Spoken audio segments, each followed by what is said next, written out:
Hanyuma ndumva twakomeza ikindi cyigisho tukavuga by'umwihariko tukavuga ahangaha turavuga ku nzoka yitwa amibe.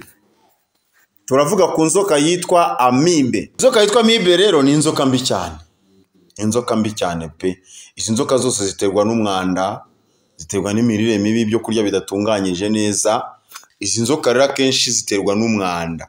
Ushobora kwibwira ngo ese umwanda wawuriye he kandi uri umusirimu? Birashoboka ko waba uri umusirimu ariko ibyo urya bidasirimutse. Birashoboka ko waba uri umusirimu ariko ibyo urya bidasirimutse.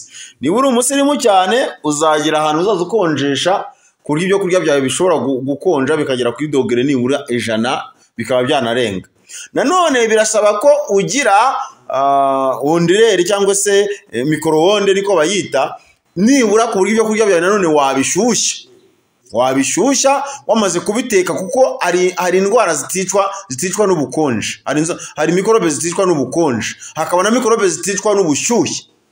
Icyo gihe rero biragusaba iki? Kubiteka bigashya, byamara gushya ukongera none ukabisubiza mu bukonje bigakonja, ukongera ugahita ubishyushya. Ubwo icyo ni kimwe, urumva nta bantu na bamwe bajya bakunda kubikora. Kubera ko ubwo bushobozi abenshi ntibabufite. Bivuze ngo rero igisubizo ni ukwirinda cyane, kurenza ko wavuga ngo wowe ngo uri umusirimu ngo ntabwo byakugeraho. Buri wese byamugeraho, inzoka yazirya. Buri wese inzoka yazirya, nta banga ririmo. Niba atakoze uko nguko navuze, byanze bikunze inzoka yazirya tu. Reka rero twivugire ku nzoka yitwa amibe twumve. Amibe burigizwe ahanini n'ibyiciro bigera kuri 2. Hari amibe yitwa intamoeba na amibe yitwa amoebacor. Bityo rero amibe imwe ijya mu mara mw'imbere mu mara, igakamura intungamubiri zose umuntu akenera, kandi igafunga amara, umwana ntubashe gusohoka. Kajya wumva nyine ibintu bihuma mu mubiri. Mu gihe cyo kwituma umuntu ntabasha kwituma, ahubwo akituma icyuho. Umuntu agahora atumbye cyane mu nda. Abantu bakavuga bati ni umubyibuho umuntu yaragashize. Nyamara mu by'ukuri ari uburwayi. Uyu muntu ahubwo ararwaye, ararembye. Uyu muntu n'ingaruka zindi zigiye kuzamugeraho kubera ko uyu muntu ararwaye.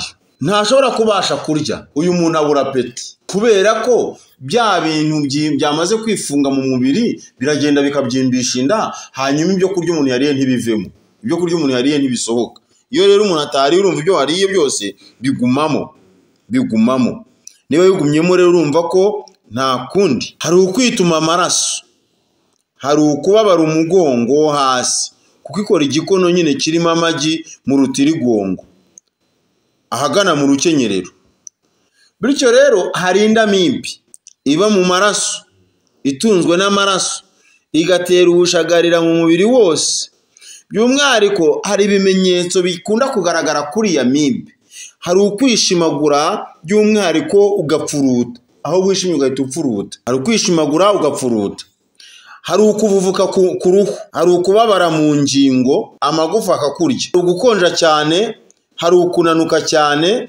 Ingaruka rero y'izi nzoka zose ni izi ngizi ikurikira. Hari ukwikubita hasi bitunguranye, ari byo abantu bita igicuri, kubera ko amaraso aba agenda buke cyane. Aba make. Hari ukurwara umuvuduko no kugenda buke kw'amaraso. Hari ukuba ingumba, izi ni ingaruka. Hari ukuvuga nabi, ingumba ni ukutabyara nyine. Hari ukuvuga nabi, hari ukwikanga, hari ukugira isereri, hari ukurwara indwara z'uruhu kubera kwa kuvuvuka umuntu agira. Indwara z'uruhu zitandukanye zigatangira kuza. Hari ukurwara diyabete, hari ukurwara impyiko, hari ukurwara igifu, hari ukuba ikiremba. Iyo ni inzoka bita amibe. Inzoka bita amibe, inzoka mbi cyane kandi ikaze cyane. Inzoka bita amibe ni inzoka mbi kandi ikaze cyane. Bityo rero birakwiriye ko abantu bakwirinda, kubera ko kwirinda biruta kwivuza. Aderese ni yayindi ni 0788 540, ubundi ugahamagara by'umwihariko muganga Victor.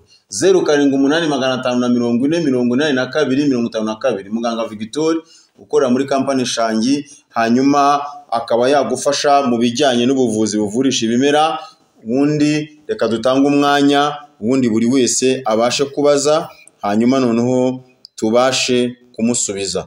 Ndumva buri wese yabaza, kandi by'umwihariko buri wese twiteguye kumusubiza igihe cyose yumva agize ikibazo ku bijyanye n'indwara zifata abantu.